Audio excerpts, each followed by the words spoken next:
네, 2월의 마지막 월요일입니다. 자, 오늘 시사 1번지는 박지원 전 국정원장님 단독 인터뷰로 문을 열겠습니다. 어서 오십시오. 많이 동치 접촉하고 있어요. 네, 네. 지금 한 10,000명 들어와 있습니다. 더 들어오시라고 왔습니다. 네, 그리고 구독, 좋아요도 계속 누르시라고. 네, 네. 자, 이제 총선이 한 달 반 정도 남은 것 같습니다. 44일 남았습니다. 네. 예. 그런데 민주당이 이제 최근에 이제 공천 갈등, 파동 뭐 이런 것 때문에 지지율 하락도 나타나고 있고 그래서 내부에 좀 위기감이 있는 것 같습니다. 지금 민주당 앞에 뭐 총선을 예측하기는 어렵습니다만은 교통 신호등이 있다면 총선 결과를 예측하는 신호등이 있다면 지금 그 어떤 색깔일 거라고 보십니까? 지금 현재는 예측할 수가 없습니다. 지금 민주당은 공천을 매끄럽게 하지 못해가지고 시끄럽습니다. 네. 그렇지만은 야당의 공천은 항상 시끄럽고 천하에 김대중 총재 때도 공천을 하면은 김대중 총재와 권노갑 고문은 호텔로 네. 지방으로 내려가시고 김옥두 총장하고 저하고 남아가지고 연락을 받고 수습을 해왔습니다. 동교동 민주당 당사를 다 때려 부쉈죠. 네. 그렇지만 네. 민주당 현재는 그 정도는 아니다. 네. 그렇기 때문에 늘 야당의 공천 분란을 보아온 저로서는 네. 문제가 없다 이렇게 생각하고요. 자, 그런데 오히려 국민의힘 공천은 결국 아랫돌 빼서 윗돌 맞고 재활용 다 해가지고 말썽은 없지만은 현역 의원이 탈락한 사람이 한 사람밖에 없을 정도로 조용하지만은 이것은 개혁도 혁신도 없고 감동도 없다. 오직 김건희 특검 방지용으로 현역 의원들을 잘 활용하고 있으니까 싸우지 않아서 그렇지만은 앞으로 싸울 일이 터진다. 저는 그렇게 봅니다. 네, 근데 이제 주말에 대부분의 언론에서 이재명 대표하고 이제 원내대표 간의 투톱 갈등 이런 이제 제목으로 기사가 쏟아졌습니다. 그래서 어제 밤에 비공개 최고 회의까지 열렸다는데 비공개 최고위는 네. 매주 일요일 저녁에 제가 대표할 때에도 열었습니다. 그리고 당대표와 원내대표는 서로 협력을 하면서도 갈등이 있습니다.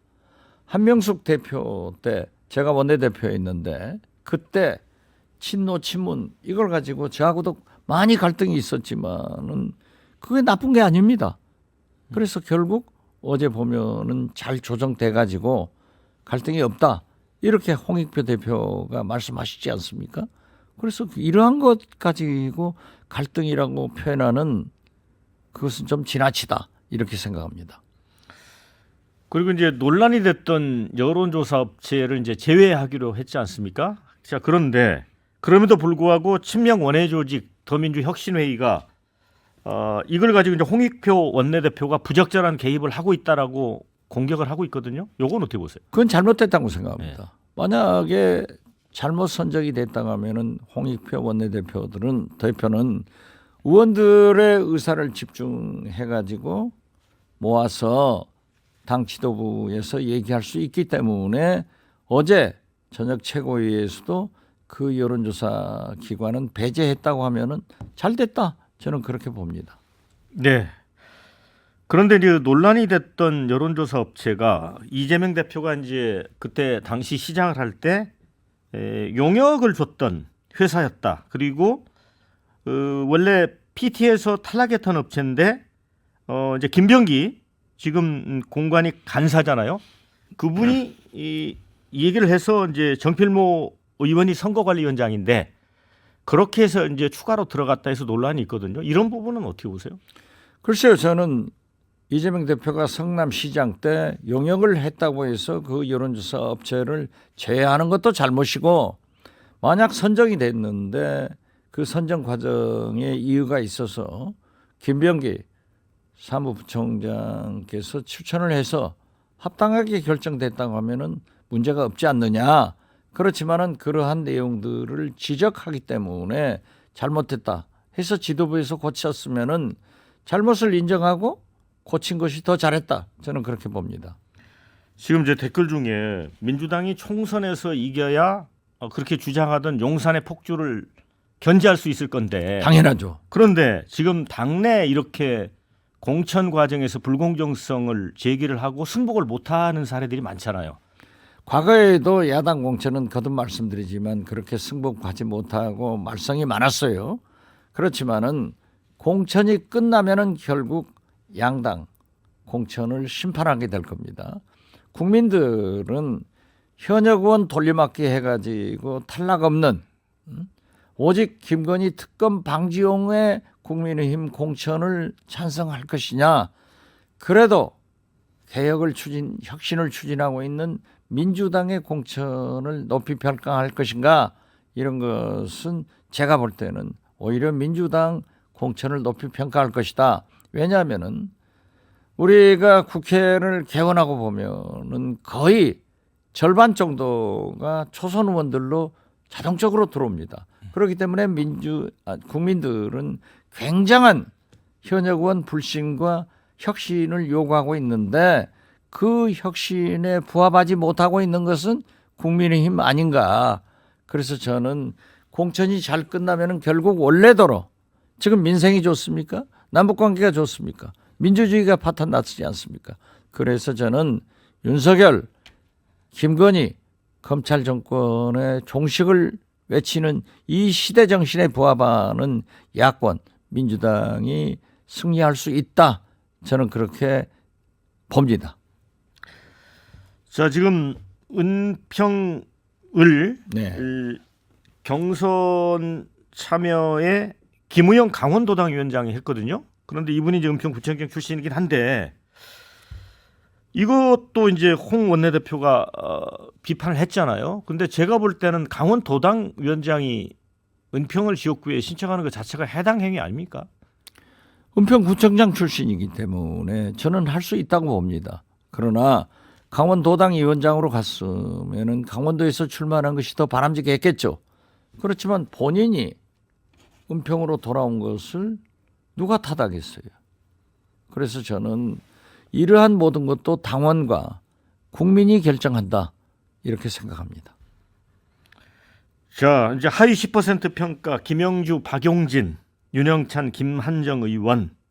자, 이 부분 관련해서는 이제 당 원로들도 좀 우려를 피했잖아요. 그래서 이제 비명 행사, 친명 형제 이런 용어가 지금 시중에 바닥에 퍼졌거든요. 그 용어도 참 잘 만들어내요. 그렇지만은 사실이 아니라고 봅니까? 저도 이 10%에 해당하는 사람들에 대해서 애석하고 아까운 사람도 많습니다. 그래서 오히려 이분들은 상위 1%에 해당되는 사람이 된다라고 얘기를 했지만은 저는 특히 왜 김대중 비서들은 다 이렇게 물러가야 되는가? 민주당은 김대중, 노무현, 문재인, 이재명 세력이 합쳐서 화학적 단계로 해서 결국 윤석열, 김건희 검찰 정권의 종식을 위해서 투쟁해야 되는데 지금 이훈, 김한정, 설훈 이런 분들이 다 여기에 해당돼서 공천에 어려움이 왔다고 하면은 김대중 세력은 사실상 없어지고 있다. 그래서 저도 굉장히 아쉽게 생각합니다. 그래서 이제 원장님께서는 이제 이강인 선수가 손흥민 찾아가 잘못했습니다 하니까 손흥민이 이제 껴안아 줬잖아요. 그렇죠. 그걸 언급하시면서 이재명 대표가 빨리 나서 수습해라. 그런데 이재명 대표는 그럴 뜻이 없어 보입니다. 저는 이강인 선수를 이재명 대표하고 견준 게 아니에요. 이렇게 문제가 있을 때 빨리 수습하는 것이 좋다. 아, 문제가 누적되기 전에. 그렇죠. 네. 문제가 있을 때는 빨리 수습하는 것이 좋다라고 했기 때문에 좀 그런 표현을 썼는데 마치 사람들은 이강인 밉상을 이재명으로 덧칠했지 않느냐 이런 얘기인데 그건 전혀 아니고 저는 지금도 대표가 빨리빨리 수습해 나가서 바른 이기는 공천을 해야 된다. 선거는 이기려고 하는데 지는 공천하면 안 된다. 그래서 이재명 대표도 말씀했잖아요. 151석 최소한 과반수 이상을 민주당이 차지하지 못하면은 이재명도 없다. 더 큰 것은요. 윤석열, 김건희 검찰 정권 종식하라는 시대 정신이 있는데 만약 민주당이 과반수를 못해서 윤석열, 김건희 검찰 정권의 의회 권력까지 뺏길 때 이 나라 민주주의와 역사, 국민 앞에 민주당이 어떻게 얼굴을 들 수 있느냐. 그래서 저는 이기는 공천, 선거는 이겨야 된다. 그래서 저는 이재명 대표가 빨리 수습하는 것이 좋다. 이런 의도로 말씀했습니다. 네. 지금 이제 언론들이 민주당 공천에서 3대 내관이 있다. 이제 첫 번째는 추미애 등 여전사 3명, 두 번째는 임종석 공천 여부, 세 번째는 올드보이 물갈이. 그래서 이제 원장님 정동영 전 의원을 언급을 하거든요. 동의하십니까? 지금 뭐 지도부나 공관위에서도 전혀 올드보이 문제에 대해서는 공식적으로 또는 비공식적으로 논의된 바가 없습니다. 단 한 분이 그러한 얘기를 해서 언론이 보도를 했지만은 어제 저녁에 결정된다라고 했지만은 어제 저녁 최고위에서도 아무런 논의가 없습니다. 그리고 저는 농사를 지었습니다. 나는 추수할 권리가 있고 제가 윤석열, 김건희 검찰 정권 종식을 위해서 박지원만큼 투쟁한 사람이 있으면 나와봐라.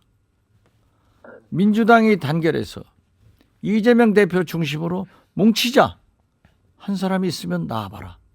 특히 이낙연 대표의 탈당을 절대 반대하면서 뭉치자고 한 것이 누구인가. 저는 또 지역에서도요. 7분이 저를 포함해서 예비후보로 등록해서 선거운동을 하고 있습니다.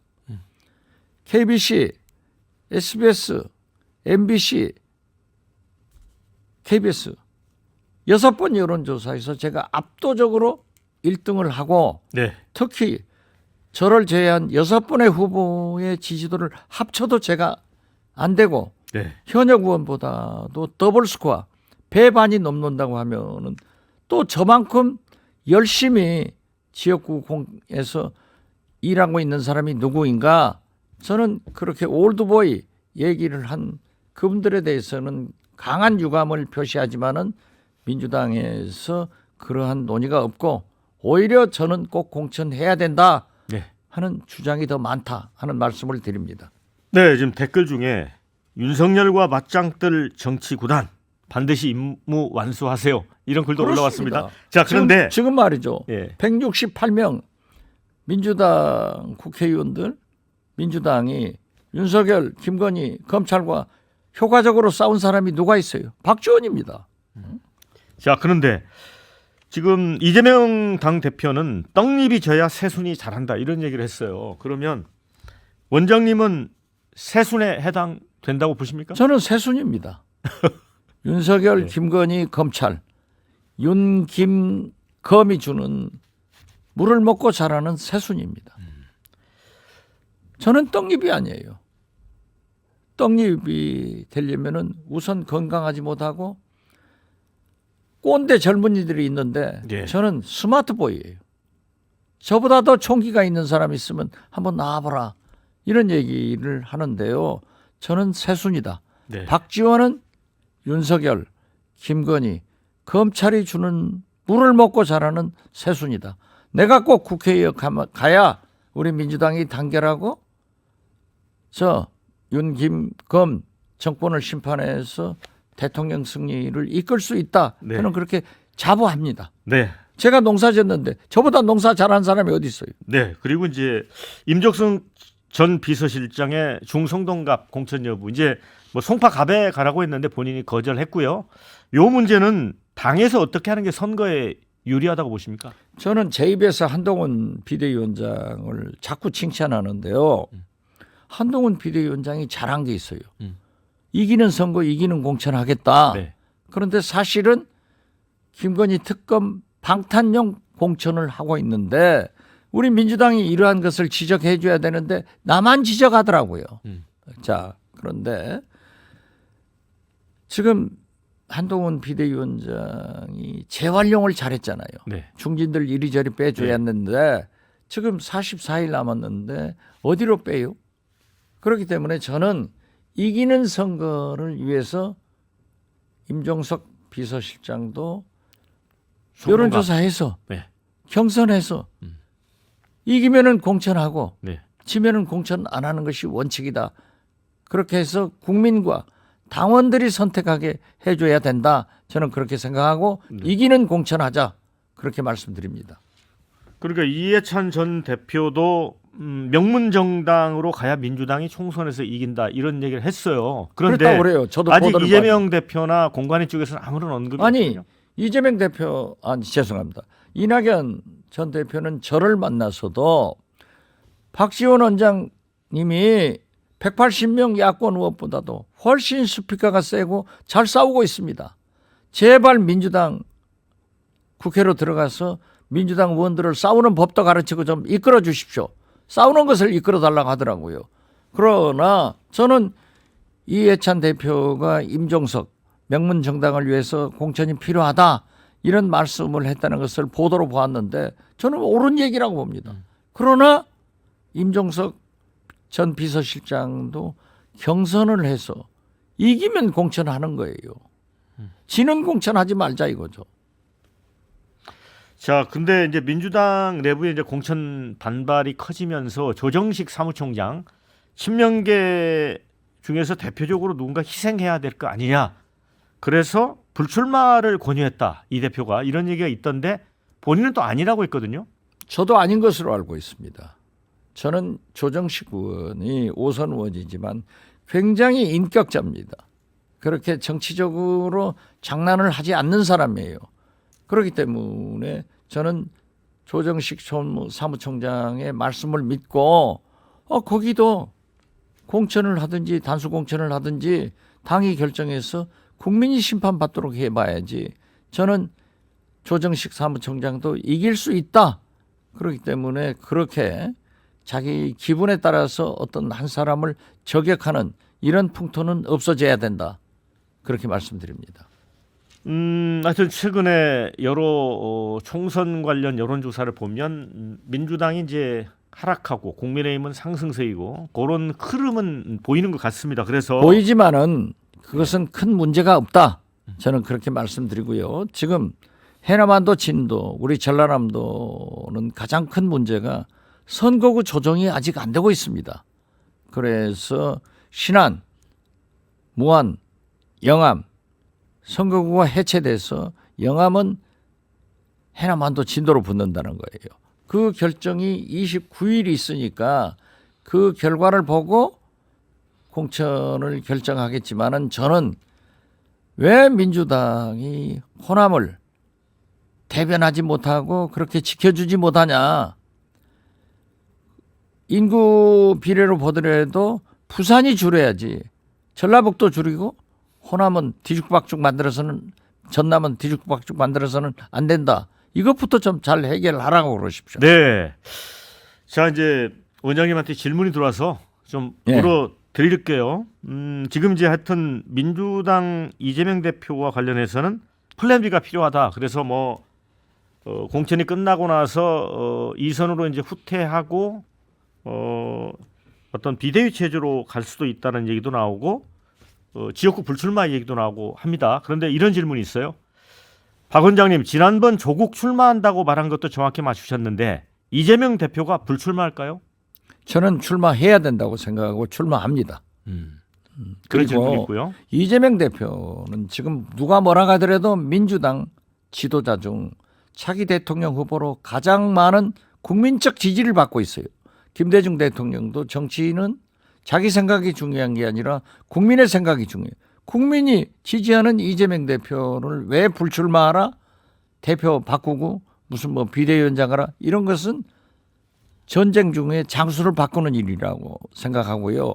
조국 신당 지금 얘기를 했으니까 말씀드리는데 오늘 아침 광주일보를 보면은 새로운 미래, 저는 흘러간 미래라고 합니다. 1%밖에 안 나와요. 전혀 이낙연 신당은 호남에서 총선에 희망이 없다라고 하는데 저한테도 해남안도 진도 목포 광주 분들 만나면은 조국 신당을 비례대표로는 찍겠다는 사람이 많아요. 네. 근데 오늘 아침에 어디 여론조사를 보니까 조국 신당이 17%나 나왔더라고요.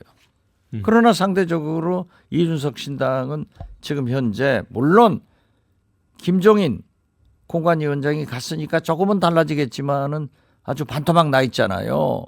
그래서 김종인 비대위원장이 딱 하시는 것이 제가 이준석 대표에게 충고했던 권했던 얘기하고 똑같더라고요. 그래서 국민이 지금 현재 특히 호남은 윤석열, 김건희 정권에 대해서는 얘기도 하지 않습니다. 네. 완전히 실망해가지고.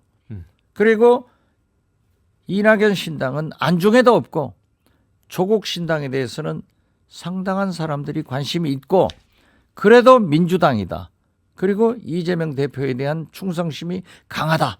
저는 그렇게 봅니다. 네. 자, 이제 정치권 얘기는 여기서 마치고요. 의대 증원 2,000명 증원 이게 이제 정치권에서도 큰 이제 공방으로 번지고 있습니다. 이재명 대표는 이제 정부가 2,000명 증원을 일부러 들이밀면서 과격 반응을 유도한 후 진압해서 애초 목표인 500명 전후로 타협하는 정치쇼가 있을 거다 이렇게 의혹을 제기했습니다. 그런데 제가 맨 먼저 그 의혹을 제기했습니다. 네. 왜냐하면은 전두환 대통령이 노태우 대표를 시켜서 6.29 선언을 하듯 윤석열 대통령이 한동훈 비대위원장을 통해서 제2의 6.29 선언처럼 어떤 타협안을 내가지고 국민의힘 총선 그리고 한동훈 비대위원장 대권과도의 힘을 실어줄 것 같다 하는 얘기가 많이 나와요. 그런데 이재명 대표도 저하고 똑같은 말씀을 하셨더라고요. 그런데 저는 그렇습니다. 의사정원 반드시 해야 돼요. 그리고 반드시 증원을 하는데 의사들이 환자 곁을 떠나는 것은 잘못이에요. 그렇기 때문에 지금 윤석열 대통령이 지지도가 올라가는 것도 사실이지만은 의과대학이 한꺼번에 2,000명을 수용할 수 있는 교수 요원이나 이 시설이 미비해요. 더 중요한 것은 전국 17개 광역단체 중 세종시는 조그맣고 50만 60만 되는 제주에도 의과대학이 있는데 전남에는 의과대학이 없는 문제에 대해서도 정부에서 민주당에서 관심을 가지고 해결해야 되지만은 의사 정원은 잘 하는 거다. 저는 그렇게 봅니다. 네. 그런데 이제 대통령 정책실장은 원래 필요했던 의사 증원 규모가 3,000명인데 그 사실은 여러 사정을 고려해서 2,000명으로 한 거다. 그 사정 뭐 또 그리고 고려할 게 뭐 있어요? 그 여권에서는 이 이재명 대표의 발언이 최근에 공천 잡음을 외부로 돌리기 위한 갈라치기다. 아, 내부로 외부로 돌려도 공천자들이 그렇게 가만히 있는 건 아니에요. 낙천자들이. 그런데 어떻게 됐든 그러한 내용들이 의사들 입에서도 나오잖아요. 지금 2,000명 과하다. 그러니까 500명, 800명 해가지고 순차적으로 연차적으로 준비해 나가자. 그런 거 아니에요. 지금 2,000명을 증원해도 10년 후에 의사가 나와요. 그렇기 때문에 여러 가지 제도적인 것도 하면서 500명 단위부터 매년 해나가면 되지 않느냐. 500명 단위로 하는 게 해법이라고 이제 원장님 보시는 거죠? 아니 저도 그렇게 생각을 해서 네. 얘기를 했다 이거죠. 네. 그러니까 지난 김대중 정부 때도 2000년에 의사적 파업이 있었잖아요. 의약분업 때문에. 그렇죠. 그때도 한 6개월 정도 이제 파업을 했었는데. 예. 근데 이제 의사들이 이 최근에 보면은 그 밥그릇이 중요하다. 뭐 의사가 없으면 환자도 없다. 이런 발언도 하고 그래서 그것이 나빠요 의사들. 아니 저희 처가도 다 의사고 저희 조카들도 다 의사지만은 저도 의과대학 3번 봐서 떨어진 사람입니다. 그렇지만 의사들이 그러면 안 돼요. 네. 환자 곁을 떠나는 것은 절대 안 된다. 그러나 윤석열 대통령 네. 과도하게 하지 마라. 네. 자, 이제 마무리할 시간이 됐습니다. 오늘도 시원한 평론 감사드립니다. CM 듣고 2부에서 다시 뵙겠습니다. 감사합니다. 수고하셨습니다.